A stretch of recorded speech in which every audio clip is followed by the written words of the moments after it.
La plupart des horoscopes, on te propose d'interpréter ton signe solaire. Bonsoir.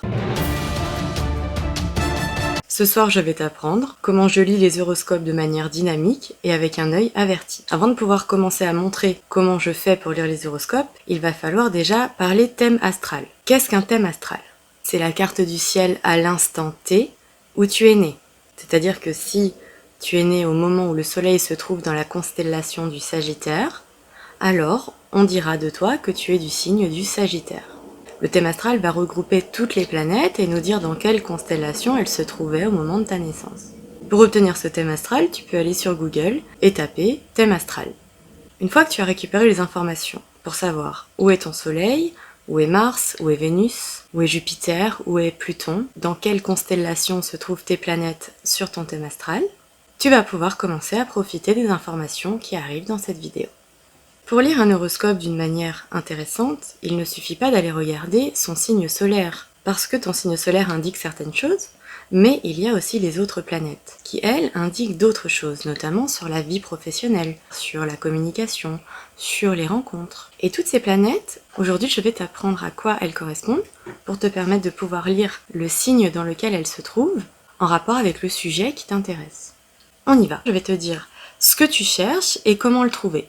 Si tu as envie de savoir quelles sont tes forces, ton potentiel social, ta puissance d'action et ton assise professionnelle, tu regarderas où se trouve Jupiter. Si tu as envie de savoir quelles sont tes armes, quelles sont tes possibilités de projection, quels sont tes angles d'action professionnels, quelles sont tes énergies masculines, tu regarderas où se trouve Mars. Si tu as envie de savoir comment tes amours vont aimer, de quelle intensité vont être tes désirs sexuels, tes fluides de joie de vivre et donc ta part féminine, tu regarderas où se trouve Vénus. Si tu as envie de savoir comment vont aller tes émotions, si tu vas gérer ton ego et comment va se passer l'image que tu renvoies, tu regarderas où se trouve ta lune. Si tu cherches à savoir de quel bois tu te chauffes en ce moment, quelles sont donc tes bases relationnelles et émotionnelles, il faudra que tu regardes le signe apparenté à ton soleil. Si tu as envie de savoir comment va bouger ta communication, comment tu vas avoir maîtrise sur ton intellect, sur les messages que tu as à recevoir ou à envoyer,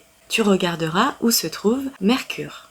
Si tu as envie de savoir comment résonne ta sensibilité, tes facultés de compréhension et tes énergies, tu regarderas où se trouve Neptune. Si tu as envie de mieux comprendre tes ambiguïtés, tes désirs utopistes, comment harmoniser tes énergies et quel est le bouton détonateur, tu regarderas où se trouve Uranus. Si tu as envie de savoir comment mieux entendre la petite voix de ta conscience, de savoir comment mieux suivre ta quête existentielle, ta raison d'incarnation, il faudra que tu regardes à la fois le signe dans lequel se trouve ton soleil, plus le signe dans lequel se trouve ton ascendant.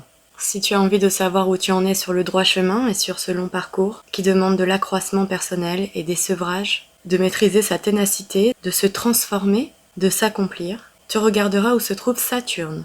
Si tu as envie de mieux maîtriser ta face cachée et ta faculté de résilience, à quel niveau en sont tes réserves magiques et tes parts sombres, tu regarderas où se trouve Pluton. Si tu veux savoir où en sont tes facultés de médium, quelles sont les énergies à déployer pour guérir les autres et pour ton auto-guérison, tu regarderas Chiron. Si tu veux savoir ce qui se passe à la porte de tes peurs, en cas de révolte, de tes émotions et de tes fascinations, tu regarderas la lune noire, autrement appelée Lilith.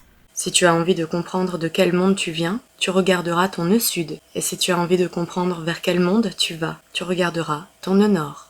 Maintenant que tu as trouvé dans quelle constellation se trouvaient les planètes à l'instant T de ta naissance, et que tu as compris à quoi elles correspondent, il va falloir s'en servir. Exemple, si Vénus se trouvait en Scorpion à l'instant T de ma naissance, je regarderais tout ce qui a trait à Vénus, c'est-à-dire ma part féminine, mes désirs sexuels, mes énergies d'amour et mes fluides de joie de vivre en Scorpion. Donc je lirai l'horoscope au niveau du Scorpion pour avoir les réponses sur ce sujet. Et ainsi de suite pour tous les autres. Donc si Mars se trouvait en Poisson à l'instant de ma naissance, je regarderai l'horoscope des Poissons pour savoir quelles sont mes armes, mes énergies masculines, mes angles d'action et mes projets professionnels.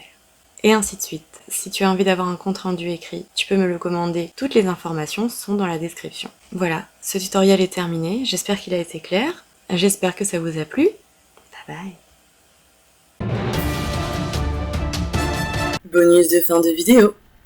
Quelques instants après avoir fini d'éditer cette vidéo, qui parle de la carte du ciel et du zodiaque, voilà que le tonnerre de Zeus gronde sur ma terrasse. Voici le beau spectacle magnifique auquel j'ai eu droit. Regardez la lumière au-dessus du nuage. La lumière au-dessus du nuage, c'est le reflet de la pleine lune du 3 août. Et là, vous avez la vue sur la mer et sur le ciel. C'est magnifique.